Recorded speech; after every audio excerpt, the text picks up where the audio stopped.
Hello, everyone. This video begins Chapter 5, Part 1, which will cover the history of radio as well as the current radio business. Now, just a warning, this video is a little bit longer than the other videos that we've covered.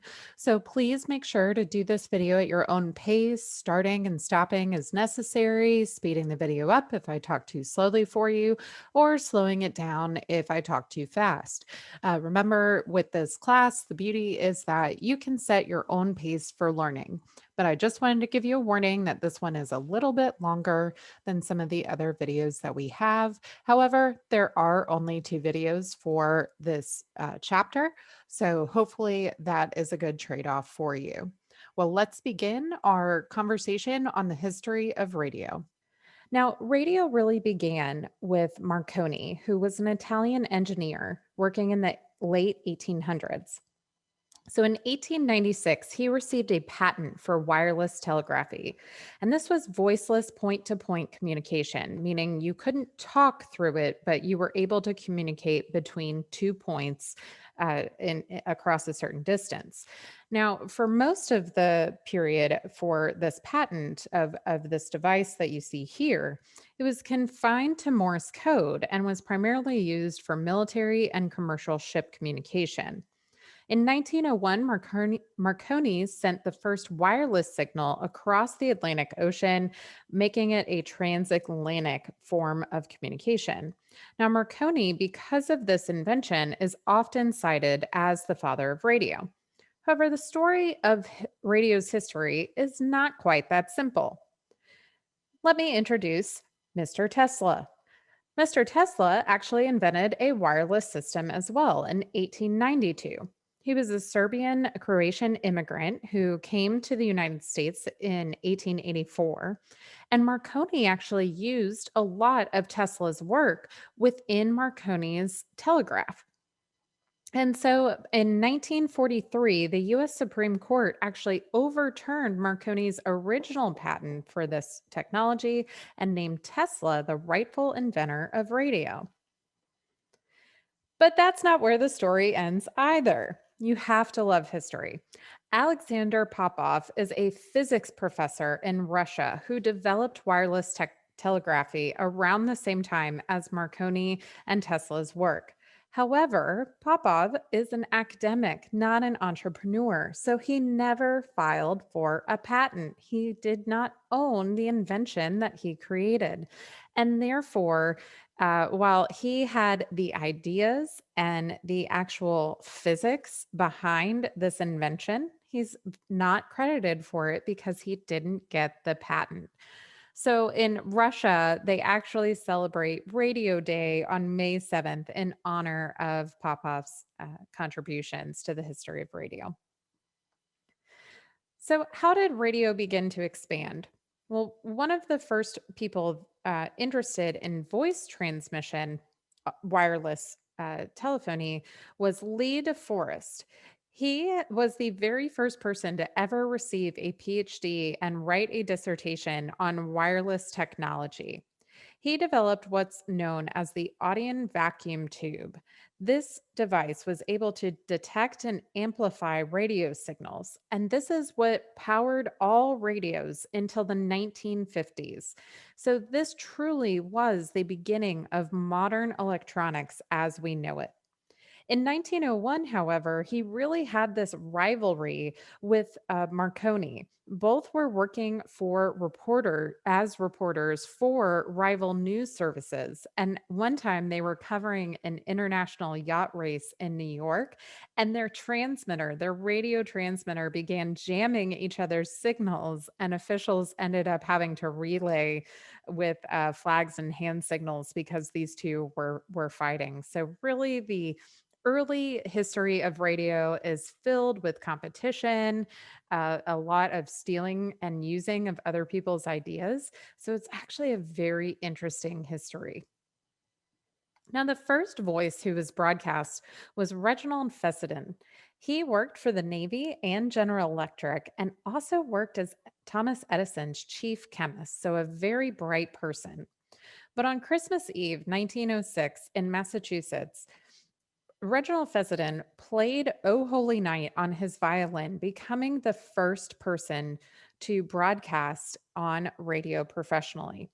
He moved the wireless communication from point to point model, which is known as narrowcasting, when you're just trying to communicate with a single other device, to a new one to many model, which is known as broadcasting, as we know radio now. Now, broadcasting was originally an agricultural term, but it's meant to suggest that you are broadcasting, sending your transmission signal from one point of communication across many, making it a form of mass communication. Now, in order to regulate radio, the government passed several acts that really shaped the history of what the radio industry would look like. In 1910, we get the Wireless Ship Act. This was an act that required all ships with 50 or more passengers that was traveling 200 plus miles offshore to have wireless equipment that could reach a 100-mile range.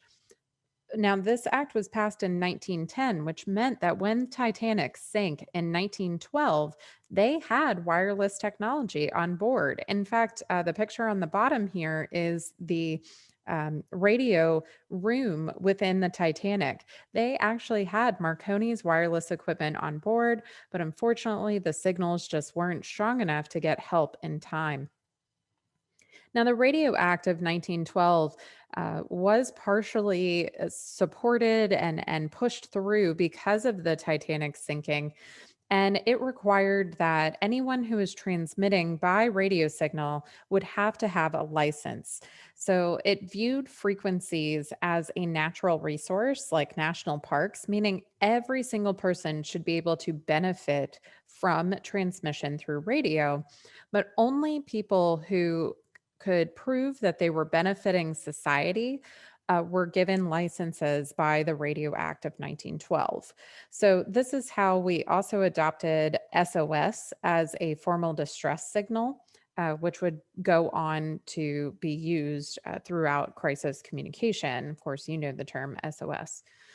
Now, this Radio Act of 1912 is also how many American journalists who decided to work in radio thought of themselves as having to benefit society like public radio does now. And so you can see kind of the birth of that public focus movement because of the Radio Act of 1912. Now, during World War One, we began to see global fears and using radio as a way to inform Americans, but also protect Americans from outside influences. In 1917, the US Navy closed down all amateur radio operations and took control of all transmitters for military security. So it really shifted radio from being something that could be used to communicate more broadly, and then it became an entirely military device in during World War One. And they wanted to make sure that American interests were served above global interest. In fact, American, particularly military forces, blocked the use of the British Marconi devices when building the transoceanic radio system because they wanted American inventions to be the one used. So in 1919, General Electric created a private sector monopoly known as Radio Corporation of America, or RCA. They, GE and RCA, pulled together over 2,000 patents that used radio technology and gave control to RCA over this emerging mass medium. Now, Westinghouse engineer Frank Conrad was the first to broadcast music from a phonograph, and he actually delivered news to his friends beginning as early as 1916. So he was beginning to see the many uses that radio could have, from music to journalism. And in 1920, he founded the very first commercial broadcast station, KDKA. In November 1920, Cox Harding election returns were reported through the broadcast station, and this is really considered the very first professional radio broadcast because it was professional, it was informative, and it was really what we consider good journalism today. In 1921, there were only 5 stations that were licensed. But just 2 years later, in 1923, we had over 600. And part of this evolution of radio came because the actual radio device, the receiving device, became very popular within American households. By the end of 1923, 550,000 radios were sold. And the average cost of a radio at that time was $55. That's $701 today. So these were not cheap devices back then, but they were very popular. And by 1925, there were over 5.5 million radio sets in use across the United States. One of the major reasons for this becoming a heavily adopted technology, too, is that radio was smart. They thought about what the average homemaker wants, and they placed this big, bulky technology in very stylish and beautiful furniture. And so more and more people were willing to place it in their homes, and therefore it became an official mass medium for the country. Now, in 1922, we start seeing the first true networks. AT&T claimed radio was a wireless telephone, and so they began using the technology almost like a wireless telephone. They started WEAF, which we now know as WNBC, in New York. It was the first station to sell commercial time, known as toll broadcasting. They were able to connect stations in New York and Boston via telephone wires to form the first ever network. They shared programming that was produced in one location across these two cities. And so that's how we get the idea of broadcast networks that we use not only for radio, but also for television. Now, in the early 20s, there really was a race to control radio in terms of ownership of the technology. AT&T tried to take over radio by connecting 22 different stations across the US. And there really began this rivalry between the telephone group, AT&T, and the owners of the radio groups, which were GE, Westinghouse, and RCA. Now, the radio group was having to use inferior technology, these telegraph lines from Western Union, because AT&T was refusing to give them access to their phone lines for their radio operations. So in 1925, they came to a resolution. AT&T sold the telephone group to RCA, but they were able to gain a monopoly on long lines, wires that connect stations nationwide. So they got a lot of business by making this agreement with RCA. Now, it meant that AT&T was banned from re-entering broadcasting as an industry for 8 years, but actually AT&T didn't end up entering broadcasting until the 1990s with the internet and other broadcasting technologies. Now, the first network was NBC. In September of 1926, David Sarnoff, who was then an RCA executive, created the National Broadcasting Company. What was happening was you had a lot of these small stations who were independent of any real owners. They just had their license and they produced programming. These independent stations would pay NBC to become affiliates nationally. They received NBC programming, they received news wires, and all the benefits of being owned by a network. Sarnoff really envisioned radio as a mass medium early on. He was working with Marconi at the age of 15 and became an RCA executive at the age of 30. And so he really wanted to de emphasize local and regional content in favor of these national broadcast programs that would connect the entire nation and really have them listen to just one type of programming. And this was really cemented by a historical event in 1927, Charles Lindbergh, the famous aviator, became the first person to make a transatlantic flight. And NBC broadcast coverage of this transatlantic flight. They had 25 to 30 million listeners on 6 million radio sets that were being used at the time. It was the largest shared audience experience in this time period. And so it really cemented NBC as one of the true networks and the network style of national programming as the future of radio.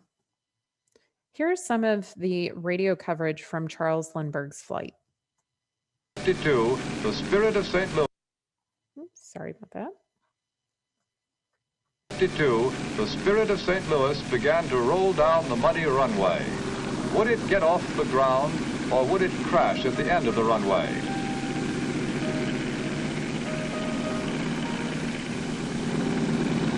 Twice its wheels left the ground, only to return. And then the plane was airborne. It was 7:54 Eastern Daylight Time. So you can tell that the radio listeners, of course, would not have the visuals that you're seeing, but it was something that people across the nation really wanted to listen to and feel invested in. And NBC and the technology of radio allowed them to do that. Now, a rival station was created in 1927, the Columbia Broadcasting System, what we better know as CBS. Now, CBS was bought by William Paley in 1928, and Paley originally bought the network to promote his family's cigar company. He figured if he owned a network, he could advertise on it more. He anticipated only running the network for 6 months, and then he was going to sell it so that he would have 6 months of advertising. But Paley ended up running CBS for over 40 or over 50 years. So he really fell in love with the network and its ownership of it. Now, CBS created what's known as option time. They would pay affiliates, the little independent station, $50 per hour and provide them with programs in order for the network at the national level to sell ad space and sponsorships of programs. So in 1933, CBS owned over 90 affiliates. CBS actually stole many of NBC's affiliates and major talent as well, really making it one of the largest and highest respected networks in radio at the time. Now, during World War II, Edward R. Murrow, who is one of the most famous journalists in our country, reported from London on CBS radio, and it really established CBS as the premier news radio network. So if you were listening to news on the radio during this time period, you were likely listening to CBS because it was the highest rated network in 1949. Here's a little bit of some of Edward R. Murrow's reporting. Again, these images would not have appeared with it. We are only really listening for the sound. This is Trafalgar Square. The noise that you hear at the moment is the sound of the air raid sirens. I'm standing here just on the steps of St. Martin's in the Fields. A searchlight just burst into action off in the distance. One single beam sweeping the sky above me now. People are walking along quite quietly. We're just at the entrance of an air raid shelter here, and I must move this cable over just a bit so people can walk in. So you can imagine that during this time period when many Americans had never even been to London and were watching the terrifying images and sounds coming from World War II, that radio provided them a sense of comfort and information that they were desiring at that period of time. It really helped the nation feel connected to the war and to stay informed about what was going on. Now, you may remember in our previous discussion about regulating radio that the Radio Act of 1912 gave the Commerce Department the right to issue licenses. Unfortunately, the Commerce Department really didn't have any power to deny them. They were the ones who issued them, but It was very hard to deny someone an actual license. And so what happened was the airwaves started getting clogged because you had so many people who were broadcasting through radio. By 1927, sales in radio were declining because the airwaves were just completely clogged with transmission and you weren't really able to get a good signal. So we get the Radio Act of 1927. This is where licensees did not own their actual channels. So you could only be licensed as long as you were willing to serve the public interest, convenience, or necessity. And this Radio Act of 1927 actually created the Federal Radio Commission, the FRC, which was very important at the time. And even today, we'll learn here in a minute that the FRC becomes the FCC. But even today, radio hosts still need to get their FCC license. This is from a good friend of mine who works for NPR, and this is her radio license from the 90s. Now, the Communication Act of 1934 was extremely important in terms of regulating radio. The FRC became the FCC, or Federal Communications Commission, at this time. The FCC actually outlawed CBS's option time, meaning that a network could not pay a local affiliate to host their programming. They also forced RCA to sell part of their NBC network because they had become too large of a monopoly. Those stations that RCA sold out of NBC became the American Broadcasting Company, what we now know as ABC. Now, what did programming look like on early radio? Well, evening programs were about 15 minutes long. So some of the most famous programs and most popular were Amos and Andy, The Lone Ranger, The Shadow, and The Green Hornet. In 1925, Amos and Andy was the most popular radio series ever in the history of radio. By 1930, in one season, it had aired on over half of all radios in the United States. So that shows you the broad reach of a single show. It launched the idea of a successful serial show where you have one storyline that continues over a period of weeks. And that became the format for radio programming, both in entertainment and then later for television. Popular types of shows were comedies, sitcoms, variety shows, quiz shows, and soap operas. These may sound familiar. They're also what are the popular formats for television broadcast. So they really got their start in radio. The first soap actually aired in 1931. It was called Clara, Lou, and M. And by 1940, there were over 60 soap opera shows that took up 80 hours of radio programming in the week. So soap operas were very, very popular. As you can imagine, many women were still working in the home at that time, didn't have real jobs at that point. And so the soap operas were really marketed specifically for those women at home. Typically, these programs are sponsored, which meant that it was how advertising quickly became a part of the radio and broadcast industry. So, for example, Amos and Andy was sponsored by a soap company. And although those two things don't have anything in common, the Amos and Andy show was always presented by a certain company. Now, FDR had famous fireside chats, which were popular aspects of radio programming. FDR was the very first president to ever use broadcasting technology to communicate with citizens, and they became a very important part of presidential and political communication. Here's an example of one.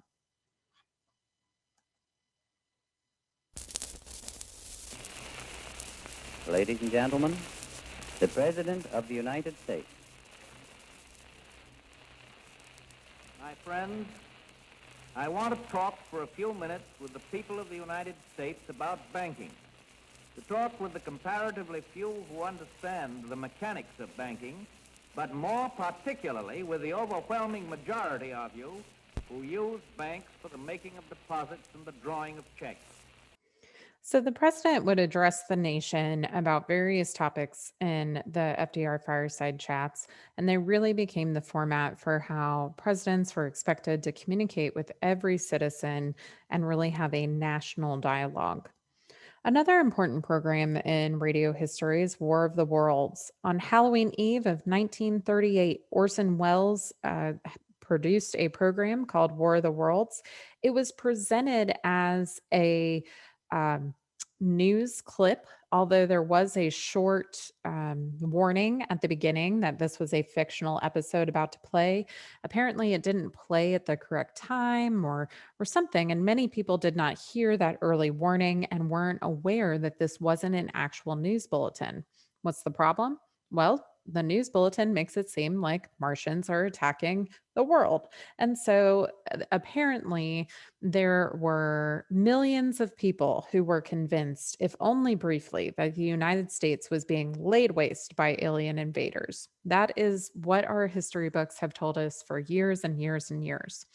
But in reality, historians have found that the panic was very, very tiny. So small, in fact, that it's not even measurable how many people would have actually listened to War of the Worlds. It was actually scheduled against the most popular national program at the time, meaning it had very few listeners in its original broadcast. So, where did this idea of the panic caused by War of the Worlds come from? Newspapers. Newspapers were being taken over by news radio. They were feeling threatened by the fact that uh, radio broadcasters could reach more people. It was the more popular technology at the time. And so newspapers seized the opportunity presented by Wells's program to discredit radio and try to gain back control over news. And so that's really what historians have found to actually be the maker of the myth behind the panic of War of the Worlds. So, War of the Worlds is still a very important part of history, but not because of the reasons that we would typically think. Here is some of the original broadcast of that. The Columbia Broadcasting System and its affiliated stations present Orson Welles and the Mercury Theater on the air in The War of the Worlds by H.G. Wells.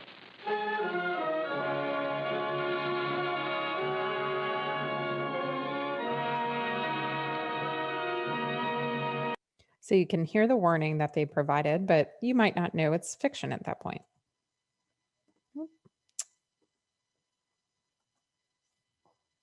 Columbia Broadcasting System. For want of a better term, I shall refer to the mysterious weapon as a heat ray. It's all too evident that these creatures have scientific knowledge far in advance of our own. It's my guess that in some way they are able to generate an intense heat in a chamber of practically absolute non-conductivity. This intense heat they project in a parallel beam against any object they choose by means of a polished parabolic mirror of unknown composition, much as the mirror of a lighthouse projects a beam of light. That is my conjecture of the origin of the heat ray. So you could Thank imagine. you, Professor Pearson. Ladies and gentlemen, here is a bulletin from Trenton. It is a brief statement informing us that the charred body of Carl Phillips has been identified in a Trenton hospital. So you can imagine how if you had tuned in just a little late or, you weren't really listening, that sounds like a news bulletin. And you can understand why there might have been some people confused, but apparently the panic created by War of the Worlds is not as broad as we really think it is. Now, radio became an important part of American culture, primarily because it became one of the first technologies to be used on the go. By 1947, Bell Laboratories had created the transistor radio. These were small devices that receive and amplify radio signals.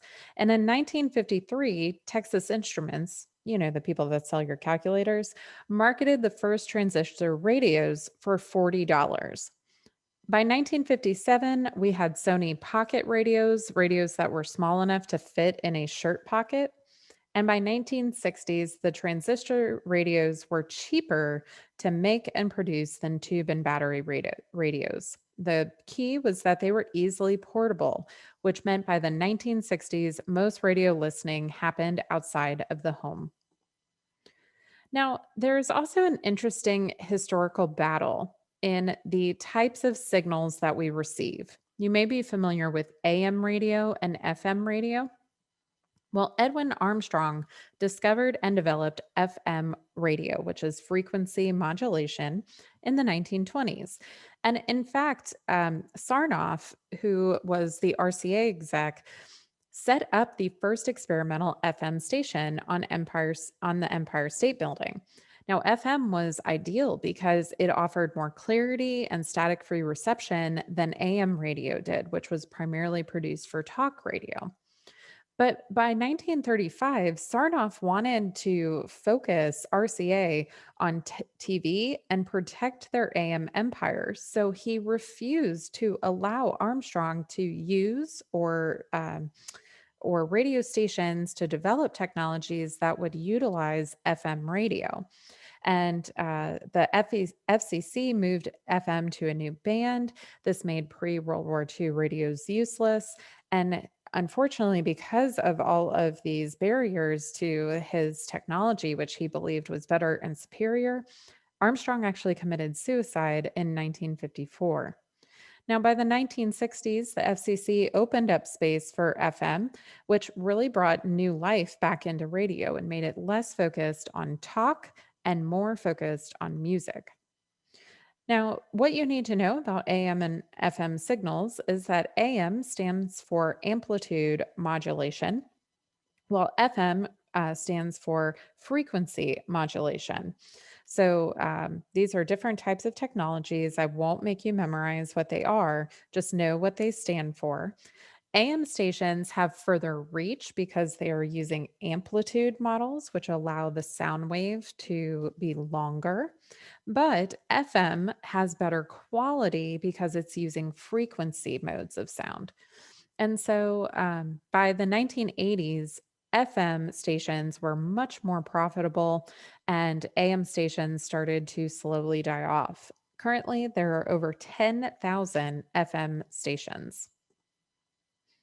Now, in 1949, Todd Storrs toyed with format radio, which allowed management to pick songs instead of disc jockeys just being the one to pick whatever they liked.